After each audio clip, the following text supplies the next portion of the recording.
Hello, Internet. What if I told you fast food is poison? It is. I mean, not literally in that you eat fast food and then you instantly die. It's not that bad because, I mean, they want you to eat more of it because the more you eat, the more money they make. You know, that's... And here's the thing. It's something that a lot of people don't know. Fast food is engineered with certain ingredients that suppress your sensation of fullness. Meaning that you can go down to McDonald's and eat a Big Mac and you don't feel full. You're still hungry. You want to eat more, which means you buy more. Keep in mind that as healthy as fast food is advertised to be, it's not really that healthy. It's a lot of protein, a lot of fat, and a lot of carbs, not a lot of vitamins and minerals.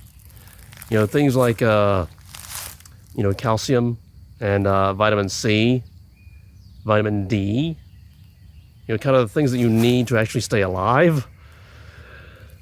So you can basically eat and eat fast food, and sure, you're getting all the raw materials for like maintaining your cells, fats for maintaining like plasma membranes and the cholesterol that's needed for synthesizing steroid-based hormones, that sort of thing. Proteins for everything that proteins are used for, which is basically everything. I mean, cytoskeleton, holding your cells together. Internal enzymes, internal signaling molecules, external signaling molecules. I mean, most of the external ones are actually steroids, which are fat-based, but some of them are amino acid or protein-based, and then carbohydrates for energy. And there are bugs everywhere because I'm in the middle of the woods. I saw there were bugs out here, but I came out here anyways because I thought it would look cool to actually be in the woods rather than next to the woods. I'm crazy sometimes. Anyway, so yeah, fast food, great for getting energy and raw materials, not so great for getting like the nuts and bolts that your internal machinery needs to run on. And I won't get into all the biology and physiology of how vitamins and minerals are actually necessary. I mean, that would take hours. Trust me, because I've spent hours in lectures listening to people lecture about this kind of thing, and I've read textbooks about this kind of thing. It gets lengthy. But the most insidious part is like the chemical engineering that goes into suppressing your sensation of fullness. That's really what makes it a poison, because you just eat and eat and eat and eat and keep eating. And let me tell you, I used to eat fast food, and it was not filling. And I think it was like during college or something. I switched over to like Hamburger Helper. I started getting fuller then, but even then, I really think like the spice packets or something has some sort of ingredient in them that like suppresses hunger. I mean, fullness. It wasn't until I started cooking my own food, like from the produce section, from the butcher section, using the most natural ingredients possible, that I actually realized I'm getting fuller by eating less. There's a weird shadow on my face. And now my face is blown out. It's really hard to get good lighting here in the woods. But yeah, I finally got to the point where I'm actually getting fuller by eating less. By getting away from fast food. And it's... I mean, yeah, I could go on for like several hours, like trying to hammer home the point that fast food is poison, that is not good for you, you should not be eating it. But I mean, it's like, it is that simple. It is engineered as a marketing ploy to get you to buy products so they can get money. I mean, it's exploitation, basically. And by the way, Subway, also fast food. I know there's people probably don't trust the Jared guy anymore after but I mean, back in the day, there were all those commercials about, hey, I ate Subway 50 times a day and I lost weight. Well, I mean, here's the thing, and I think I've touched on this topic before, but it bears repeating. See, everybody has this one story about this great aunt on their mother's brother's nephew's side of the family who smoked 500 cartons of cigarettes a day, never had lung cancer, and lived to 132. And we like those stories because, I mean, our brains are wired to digest information in story format. That's why books and movies and television are so popular. Our brains are wired to want to hear stories. I mean, this goes back to caveman days when language was like first developing. We communicated information by telling stories. This berry here is valuable because we can do this and this and this with it. That's a story. It's a very simple story, but it's a story. And, when cavemen were sitting around a campfire at night, terrified that the saber-toothed tigers would eat them, and I know saber-toothed tigers didn't actually exist at the same time as cavemen, but, you gotta weave an entertaining story. But, I mean, it was dark, and there was fire, and we wanted to stay around the fire because the darkness is scary, and, it's not always easy to go asleep when you're terrified.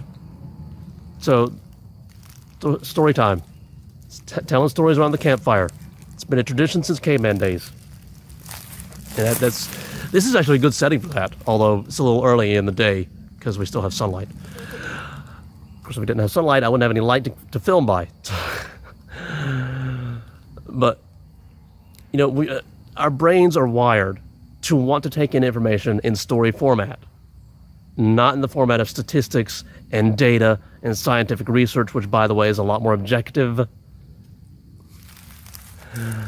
So, yeah, that one story of that one relative who lived to 187 or whatever by smoking 1 million cartons a day, yeah, that's an entertaining story, but that's one data point out of millions. And the laws of statistics, the laws of probability, dictate that there will be outliers, there will be anomalies, and the thing is, we like to hear stories about the anomalies because they're the entertaining things. Since when did you want to hear a story about a guy who wakes up, eats breakfast, goes to work, does his thing, comes home, eats dinner, goes to sleep? That's boring. But we do that every day. And it's boring because we do that every day. We know that story because we live that story. We don't want to hear the stories that we live. We want to hear the stories that, defy the odds. But, like with the Jared guy, or million carton smoker lady guy. Lady guy? Anyways, with these stories, that they defy belief, so our attention is drawn to them, and we have a tendency to ascribe weight to them because they're so fantastic. But in the realm of statistics, volume has the weight. And outliers, they have very little volume. That's why they're outliers. It's the boring stuff in the middle that has the statistical volume and the statistical weight. And I kind of veered off topic a little. But, I mean, the point was, fast food is poison, don't eat it. Eat healthy. This is part of the being physically, mentally, emotionally, and financially fit kind of thing. This is the physical health thing. You need to eat right. You need to put the right things in your body. Just like you need to put the right things in your brain, you need to put the right things in your body. And unfortunately, we have all kinds of stories that tell us, this thing is bad, or this thing is good, or it's not that bad for you, so you might as well. And then the one that I hate most is, well, we all got to die of something.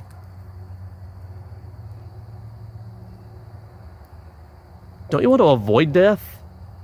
Don't you want to prolong it as long as possible? Don't you want to live as long as possible? And it's... Here's the thing. Everybody's like, you want to live a fun life. You want to feel good while living. Well, I mean, eating healthy it doesn't feel bad. I mean, sure, if you like grew up in the 80s and you think healthy living or healthy eating is like rice cakes and granola bars, which are disgusting. But I mean, it's not. I mean, have you ever tasted a red bell pepper, just like bitten into it like an apple? I mean, that thing is freaking amazing. A Big Mac doesn't taste like that. But another part of that is what people wire their brains into thinking food tastes like and looks like. If you eat nothing but bacon, egg, cheeseburgers, then that's going to taste amazing, and the red bell pepper is going to taste disgusting because you've not wired your brain to think that's food. It's yeah. This is one of those things where I'm trying to change the world, but I also have to realize that the people in the world, they've programmed their brains to work a certain way, and some of them can be reprogrammed, but most of them are like, you don't know what you're talking about. And they live in their own worlds, and I have to accept that. But for the people who can actually be reached, this is what this content is for. And yeah, the bugs are getting very aggressive. I'm getting like the psychological itches all over. So, and this video is, how long is this video again? Wow, 12 minutes. I've spent 12 minutes rambling on about how we want to interpret information the wrong way, and how that leads us to eating unhealthily.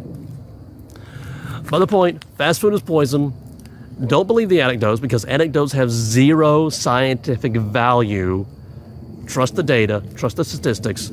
I mean, yeah, there are certain institutions out there that get paid to falsify statistics or do bad science, also known as BS. You need to watch out for those. And actually, you know what? In the future, I need to do like a video on how to properly read a scientific paper, because a lot of people don't know how to do that.